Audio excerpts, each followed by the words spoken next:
चलिए नमस्कार। तो आप सभी लोग कैसे हैं? आज अध्याय 1 की महत्वपूर्ण प्रश्न परीक्षा के लिए आप सभी लोगों के लिए। चलिए प्रश्नावली 1.1 बोर्ड परीक्षा के लिए महत्वपूर्ण प्रश्न। पहला क्वेश्चन हमने लिया है, निम्न को आवाज गुणनखंडों के रूप में व्यक्त कीजिए। तो 140 के हमें आवाज गुणनखंड ज्ञात करना है। 140 के आवाज गुणनखंड, तो 140 को आवाज गुणनखंड निकालने का तरीका सबको पता है। सबसे पहले हम 2 से काटेंगे। कैसे काटते हैं देखिए, हम एक का बता रहे हैं आपको। इस तरीके से हमने ये 140 लिख लिए और 2 से काटेंगे तो कितनी बार? 70 बार। 2 का फिर भाग देंगे इसमें तो 35, और 35 को काटेंगे काय से? 5 से, तो कितना? 7 बार। और 7 को फिर से काटेंगे 7 से, तो कितनी बार? 1 बार। ये इसके गुणनखंड बन चुके। 140 के गुणनखंड क्या होंगे? 2 गुणा 2 गुणा 5 गुणा 7। तो 2 का अंक कितनी बार था? 2 बार। इस तरीके से हम लिख सकते। ये 140 के आवाज गुणनखंड ज्ञात हो चुके। हमें 140 के गुणनखंड ज्ञात करने थे। 3835 के आवाज गुणनखंड निकालना है। तो 3035 के आवाज गुणनखंड क्या होंगे? सबसे पहले हम 3 से काटेंगे, फिर 3 से, फिर 5 से, फिर 5 से, फिर 17 से। इसी प्रकार से जैसे हमने 140 के निकाले, इसी प्रकार से 3825 के गुणनखंड हम निकाल सकते हैं। तो ये आवाज गुणनखंड हो गए। अब आवाज गुणनखंड विधि से एचसीएफ और एलसीएम ज्ञात करना है। आवाज गुणनखंड विधि से एचसीएफ और एलसीएम हमको ज्ञात करना सीखना है। तो पहला क्वेश्चन है 17, 23 और 29 का हमें एचसीएफ और एलसीएम निकालना है। तो 17 के गुणनखंड तोड़ेंगे। 17 के आवाज गुणनखंड क्या होंगे? 1 गुणा 17। 23 ये दिया था हमें, 17, 23 और 29। 23 के आवाज गुणनखंड तोड़ेंगे तो 1 गुणा 23 होगा। 29 के तोड़ेंगे तो क्या होगा? 1 गुणा 29। ये इनके आवाज गुणनखंड है। एचसीएफ यानी कॉमन मासा, महत्तम समवर्तक, तो लेंगे तो इसमें से कॉमन क्या आया? 1 आया है। तो एचसीएफ कितना होगा? 1 होगा। और एलसीएम में सभी चीज़ें आ जाएंगी। एलसीएम में ये सभी नंबर आ जाएंगे। तो एचसीएफ और एलसीएम दोनों हम ज्ञात का। एचसीएफ कितना होगा? 1। और एलसीएम कितना होगा? 1 गुणा 17 गुणा 23 गुणा 29। सबका गुणा करेंगे तो 11,339 होगा। ये इसका एचसीएफ और एलसीएम को याद हो गया। क्वेश्चन नंबर दूसरा था। चलिए अगला क्वेश्चन है, इसमें भी हमको यही चीज़ निकालना है, एचसीएफ और एलसीएम। तो 8, 9 और 25 का एचसीएफ और एलसीएम निकालना है। लघुत्तम समवर्तक लासा और मासा दिया गया। 8 और 9 और 25 दिया गया था। तो 8 के आवाज गुणनखंड क्या होंगे? 1 गुणा 2 गुणा 2 गुणा 2। 2 दूनी 4, 4 दूनी 8, 8 एकम 8। ऐसे ही 9 के क्या होंगे? 1 गुणा 3 गुणा 3, 3 त्रिका 9, 9 एकम 9। 25 के 1 गुणा 5 गुणा 5। तो सब में से एक क्यों लगा रहे हैं हम? क्योंकि सब में से कॉमन 1 आ जाएगा। तो इसका एचसीएफ कितना हो जाएगा? 1। और एलसीएम में सभी नंबर आ जाएंगे। तो एलसीएम में 1 गुणा 2 गुणा 2 गुणा 3 बार था। 3 का अंक भी 2 बार था। 5 का अंक 2 बार था। सबको ले लिया, इन सब का गुणा किया तो कितना हो गया? 1800। कैसे? आप गुणा करके देख सकते हो। ये होगा कितना? 8। और 8 का गुणा करेंगे 25 अट्ठे 200। 25 का गुणा अगर 8 में करेंगे तो कितना होगा? 200। और 200 का गुणा 9 में करेंगे तो कितना होगा? 1800। यानी इनका एचसीएफ और एलसीएम आ चुका। एचसीएफ 1 है और एलसीएम 1800 है। इसी प्रकार से हम अगला क्वेश्चन निकालेंगे। चलिए अगला क्वेश्चन देखेंगे क्या था। 6, 72 और 120। 6, 72, 120 के हम आवाज गुणनखंड तोड़ेंगे। तो 6 के गुणनखंड क्या होंगे? 2 गुणा 3। और 72 के होंगे 2 गुणा 2 गुणा 3 गुणा 2 गुणा 2 3 बार, और 3 गुणा 3। 3 त्रिका 9, 9 दूनी 18, 18 दूनी 36, 36 दूनी कितना होता है? 72। ऐसे हमने 120 के गुणनखंड तोड़ लिए। ये हमने 120 के गुणनखंड तोड़ लिए। इनमें एचसीएफ यानी हाईएस्ट कॉमन फैक्टर। तो हाईएस्ट कॉमन फैक्टर क्या आ रहा है इसमें से? ऊपर 3 कॉमन था, नीचे भी 3 है और नीचे भी 3, तो ये 3 आ जाएगा। और साथ में क्या है, 2 का अंक इधर, 2 का अंक इधर, 2 का, तो ये 2 आ जाएगा और 3 है। तो एस सी एफ कितना आया, 2 गुणा 3 यानी 6, यानी 6 में इन तीनों नंबर में भाग चला जाएगा। एस सी एफ का मतलब उसका आइए कॉमन जो रहती है जो संख्या, उसका सभी नंबरों में क्या भाग चला जाना चाहिए। अब हम लेंगे एलसीएम, तो एलसीएम में ये सभी नंबर आ जाएंगे। 2 का अंक कितनी बार था, 3 बार, ठीक है। और 3 का अंक कितनी बार था, 2 बार। और कितना, 5 कितनी बार था, 1 बार। इन सब का गुणा करेंगे तो 360 होगा। 2 गुणा 2 गुणा 2, तो ये 8 हो गया। 3 त्रिका 9, 8 नाम 72, और 72 में गुणा करेंगे 5 का, तो 360 होगा। कितना होगा, 360। इसी प्रकार से हमें अगला क्वेश्चन देखा है 96 और 404। 96 और 404 का एस सी एफ और एलसीएम हमको ज्ञात करना है। तो देखिए सबसे पहले हम क्या कर सकते हैं इस क्वेश्चन में, 96 के आवाज गुणनखंड तोड़ेंगे। तो 96 के आवाज गुणनखंड क्या होंगे, 2 गुणा 2 गुणा 2 गुणा 2 गुणा 3।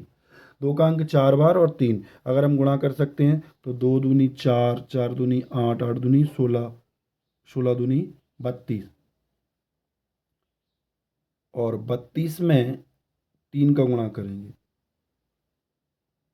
तो 32 में अगर 3 का गुणा करेंगे तो कितना होगा, 96, ठीक है। ये 404 के गुणनखंड तोड़ेंगे, 2 गुणा 2 गुणा 101। इसको हम इस प्रकार से लिख सकते हैं। तो एस सी एफ कितना आएगा, 4, और एलसीएम का 96, 96 रहेगा। इनका आपस में हमको गुणा गुणा करना है, तो इन सब का गुणा कितना आएगा, 96, 96, 9696। चलिए अगला क्वेश्चन देखेंगे हम 6 और 120। तो 6 और 120 का भी ऐसे ही एलसीएम आवाज गुणनखंड तोड़ेंगे, 3 गुणा 2 होगा। अब 20 की आवाज गुणनखंड होंगे, 2 गुणा 2 गुणा 5, यानी 5 को 20। एस सी एफ 2 हो जाएगा, एलसीएम निकाल लेंगे 60 हो जाएगा। इसी प्रकार से हमने ये क्वेश्चन हल कर लिया। सेम क्वेश्चन है, ये क्वेश्चनों में कहीं कोई दिक्कत नहीं होनी चाहिए, सबसे सरल तरीका बताया है हमने। चलिए अगला क्वेश्चन देखेंगे हम, चौथा। और चौथे क्वेश्चन में हमको क्या निकालना है, देखना है एस सी एफ कौन कौन से नंबर का, 306 और 657 कोमा बराबर कितना लिखा है, 9। और एलसीएम 306 और 657 का ज्ञात करना। दी गई संख्याएं कौन कौन सी थी, 306 और 657। एस सी एफ 9 है, एलसीएम हमको ज्ञात करना है। तो हम सबसे पहले एक फॉर्मूला ज्ञात करते हैं। तब हम जानते हैं दो संख्याओं गुणनफल बराबर एस सी एफ और एलसीएम। तो दो संख्याएं कौन कौन सी थी, 306 और 657। एलसीएम कितना था, एच सी एफ पता था 9 था, एलसीएम हमको ज्ञात करना है। 9 से 306 काटेंगे 34 बार, 34 में 657 को गुणा करेंगे, 22,338 होगा, जो एलसीएम के बराबर होगा। तो एलसीएम हमको ज्ञात करना है। जब भी किन्हीं दो संख्याओं का एच सी एफ या एलसीएम ज्ञात करना हो तो सबसे पहले फॉर्मूला हमें को याद होना चाहिए कि दो संख्याओं का गुणनफल, पहली संख्या गुणा दूसरी संख्या गुणा एस बराबर क्या होता है, एस सी एफ गुणा एलसीएम। तो 22,338 आएगा। 9 का भाग दिया या 9 से काटे 306, तो 34 बार करता है, 34 का 657 में गुणा करेंगे 22,000। इस तरीके से हम लिख सकते हैं। अगला क्वेश्चन देखिए, जांच कीजिए क्या किसी प्राकृतिक संख्या n के लिए संख्या 6 की घात n और 0 पर समाप्त हो सकती है। तो जी बिल्कुल, 0 की घात 6 की घात n अर्थात 0 पर समाप्त नहीं होगी, क्योंकि 3 गुणा 2 गुणा 3 की घात कितनी है n, यानी n की घात कितनी, 6 की घात कितनी n में 2 का गुणनखंड है, 2 का गुणनखंड है, 2 की 6 की घात n में 2 का गुणनखंड है, तो 3 का भी गुणनखंड होगा, किंतु 5 का गुणनखंड नहीं है। तो 3 का भी होगा, 2 का गुणनखंड है तो 3 का भी गुणनखंड होगा, किंतु 5 का गुणनखंड नहीं है। ये 3 लिखना था यहाँ पे हमने, 2 का गुणनखंड है तो 3 का भी है, किंतु 5 का गुणनखंड नहीं है।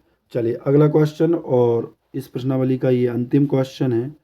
व्याख्या कीजिए 7 गुणा 11 गुणा 13 प्लस 13 और 7 गुणा 6 गुणा 5 गुणा 4 गुणा 3 गुणा 2 गुणा 1 प्लस 5 में आवाज संख्या हमको ज्ञात करना। तो हमको क्या क्या दिया था ये हमने देखेंगे। सबसे पहले दिया गया है 7 गुणा 11 गुणा 13 प्लस 3, 13, इसमें 13 कॉमन ले सकते हो, तो यहाँ 7 बचेगा, यहाँ गुणा 13, यहाँ प्लस 1 बचेगा क्योंकि 13 कॉमन ले लिए, प्लस 1, 11 7 77, 1 जोड़ेंगे तो कितना होगा 78, 13 गुणा कितना होगा 78, अर्थात इसे हल करने पर हमें 13 प्राप्त होता है, जो कि एक भाज्य संख्या है। कैसी है? भाज्य संख्या है। और इसी प्रकार से हम दूसरा लेंगे। दूसरा ये लिखा हुआ था हमारे पास, इस संख्या को लिया, इसमें से हमें 5 कॉमन दिखाई दे रहा है, इधर भी 5 है, इधर 5, तो 5 कॉमन ले लिए, तो 6 गुणा 5, 7 गुणा 6 गुणा 5 की जगह क्या बचेगा 1, गुणा 4 गुणा 3 गुणा 2 गुणा 1, प्लस 5 की जगह क्या बचेगा 1, क्योंकि कॉमन ले लिए। इन सब का गुणा करेंगे तो 1008 होगा, और 1 जोड़ेंगे तो 1009 होगा। इन सब का गुणा करना था, 1 जोड़ेंगे 9 होगा। अतः इसे हल करने पर हमें 5 प्राप्त, और 5 और 1009 संख्या प्राप्त होती है, जो कि वाज्य संख्या है। कैसी है? वाज्य संख्या। ऐसे ही इसमें 78 और 13 प्राप्त हुआ था, ऐसे ही इसमें 5 और 1009 प्राप्त हुई, जो अभाज्य संख्या है। इस प्रकार से ये क्वेश्चन कंप्लीट हो चुका। चलिए इसके बाद हम प्रश्नावली 1.2, इस 1.2 से 1.2 से हम जो महत्वपूर्ण प्रश्न है परीक्षा के लिए वो ले रहे हैं, जो बोर्ड परीक्षा में आने की संभावना सबसे अधिक है। सिद्ध कीजिए निम्न अपरिमेय संख्या है, माना कि सिद्ध कीजिए निम्न अपरिमेय संख्या है, हमें अंडर रूट 5 एक अपरिमेय संख्या सिद्ध करके दिखाना है। माना कि अंडर रूट 5 एक परिमेय संख्या हमने मान ली, ये परिमेय संख्या है, जिसे हम p बटे क्यू के रूप में लिख सकते हैं, अर्थात q बराबर 0 नहीं होना चाहिए, तब p बटे क्यू बराबर अंडर रूट 5। ये अंडर रूट 5 है, ये अपरिमेय है, लेकिन हमें इसे सिद्ध करके दिखाना है। दोनों पक्षों का वर्ग करते हैं, समीकरण 1 मान लेते हो, समीकरण नहीं मानना हो तो बिल्कुल मत मानो, इसके दोनों पक्षों का वर्ग किया तो p पे घात 2 होगी, q पे घात भी 2, रूट 5 का वर्ग करेंगे तो 5 बचेगा, q का इसमें गुणा कर दिया तो p स्क्वायर बराबर 5q², समीकरण नंबर 1। अतः संख्या 5 p स्क्वायर का एक गुणनखंड है, तो p 5 का भी गुणनखंड होगा, ये बात सत्य है। अगर 5 p स्क्वायर का गुणनखंड है तो 5 p का भी गुणनखंड होगा। माना, दोबारा माना हमने, p बराबर 5x, दोनों पक्षों का वर्ग करेंगे तो p स्क्वायर, और 5 का वर्ग करेंगे तो 25, और x का करेंगे तो x स्क्वायर। ठीक है। समीकरण 1 से हम p स्क्वायर की जगह क्या रख सकते हैं, 5q², ये लिखा था तो 5q² रख लिया, यहाँ लिखा हमने समय, तो 5 से 25 कटेगा 5 बार, तो q² बराबर कितना बचेगा 5x²। अतः संख्या 5 q² का भी गुणनखंड है, अतः 5q का भी गुणनखंड होगा, इसलिए अंडर रूट 5 एक अपरिमेय संख्या होगी। ये पता चल चुका कि अंडर रूट 5 एक अपरिमेय संख्या होगी। इस प्रकार से हम इस क्वेश्चन को कंप्लीट कर सकते हैं, जो हमने समझा। ये भाषा लिखना बहुत ही जरूरी है। चलिए अगला क्वेश्चन इसी प्रकार से एक और है, 7 अंडर रूट 5 एक अपरिमेय संख्या हमको सिद्ध करके दिखाना। तो हमने माना 7 अंडर रूट 5 एक अपरिमेय संख्या है, जिसे हम p बटे क्यू के रूप में लिख सकते हैं, अर्थात q बराबर क्या नहीं होगा 0। तब p बटे क्यू बराबर 7 अंडर रूट 5, 7 को उसके बटे में पहुंचा दिया, या 7q को इधर पहुंचा दिया, तो p बराबर कितना होगा 7q अंडर रूट 5, समीकरण नंबर 1। चूंकि p और q, p, q तथा 7 क्या एक पूर्णांक है, p, q तथा 7 क्या है पूर्णांक है, तब समीकरण 1 से हम क्या कर सकते हैं कि 7q को इसके बटे में पहुंचा दिया, तो अंडर रूट 5 बराबर 5, अंडर रूट 5 बराबर क्या होगा p बटे 7q, या इस तरफ लिख लो, बात एक ही है। ठीक है, तो ये p बटे q का रूप का होगा, अतः p बटे 7q एक परिमेय संख्या है, या अंडर रूट 5 भी एक परिमेय संख्या है, परंतु इस तथ्य का विरोधाभास है कि अंडर रूट 5 एक अपरिमेय संख्या है होती है, इसलिए 7 अंडर रूट 5 भी एक अपरिमेय संख्या होगी। इस प्रकार से हम इस क्वेश्चन को हल कर सकते हैं, आप एक बार फिर से देख सकते हो। चलिए अगला क्वेश्चन क्या है, √3। तो हमें √3 बताना है कि ये भी अपरिमेय संख्या है कि नहीं। जिस तरीके से हमने √5 निकाला था कि ये अपरिमेय संख्या सिद्ध करके दिखाया था, उसी प्रकार से हम √3 को भी सिद्ध करके देखेंगे। चलिए, तो माना कि √5 एक परमेय संख्या है जिसे हम p/q के रूप में लिख सकते हैं। हर क्वेश्चन की भाषा वही है जो हमने पहले क्वेश्चन की बताई, अर्थात q बराबर नहीं है 0, तो p/q बराबर √3। दोनों पक्षों का वर्ग करेंगे, p की घात 3 q की घात 3 बराबर √3 का वर्ग करेंगे 3, और q का इसमें गुणा कर दिया तो p² बराबर 3q²। समीकरण नंबर 1। अतः संख्या 3 p² का एक गुणनखंड है, तो 3 p का भी एक गुणनखंड होगा। माना p बराबर 3x, दोनों पक्षों का वर्ग करेंगे, p² 3 का वर्ग 9 और x का कितना होगा x²। अब समीकरण 1 से इस p² की जगह हम क्या रख सकते हैं, 3q², तो 3q² रख लीजिए। 3 से 3 कटेगा, 3 से 9 कटेगा 3 बार, तो q² बराबर कितना होगा, q² बराबर होगा 3x²। अतः संख्या 3 p² का एक गुणनखंड है, तो 3q का भी एक गुणनखंड होगा, अर्थात इसलिए √3 एक अपरिमेय संख्या है। कैसी होगी, अपरिमेय संख्या होगी। चलिए अगला क्वेश्चन नंबर 4, 5 माइनस √3 बताना है, ये अपरिमेय संख्या सिद्ध करना है। ये अपरिमेय वाले क्वेश्चन एक ना एक जरूर पेपर में आता है। माना कि 5 माइनस √3 एक अपरिमेय संख्या है जिसे हम p/q के रूप में लिख सकते हैं, अर्थात q बराबर नहीं है, तो 5/q p/q बराबर 5 माइनस √3। √3 को ले जाएं, 5 को ले गए बराबर के उस तरफ, तो 5 का आएगा, या √3 को इस तरफ ले आए तो काय का हो गया प्लस का, इस p को ले गए p/q को उस तरफ, तो q काय का हो गया माइनस। इसका यहाँ एलसीएम लेंगे तो 5q माइनस p/q। समीकरण नंबर 1 हो गया। बस बाकी कुछ भी नहीं करना, हमें भाषा लिखना है। यहाँ p और q, p, q और 5 पूर्णांक हैं। 5 q माइनस p/q पूरे के बटे में क्या होगा q, एक परमेय संख्या है, एवं √5 भी एक √3 भी एक परमेय संख्या है, परंतु इस तथ्य का विरोधाभास है कि √3 एक अपरिमेय संख्या होती है, इसलिए 5 माइनस √3 एक अपरिमेय संख्या होगी। इस तरीके से हम इस अध्याय 1 की संपूर्ण तैयारी कर सकते हैं, जो बोर्ड परीक्षा के लिए महत्वपूर्ण है। चलिए नमस्कार, मिलते हैं।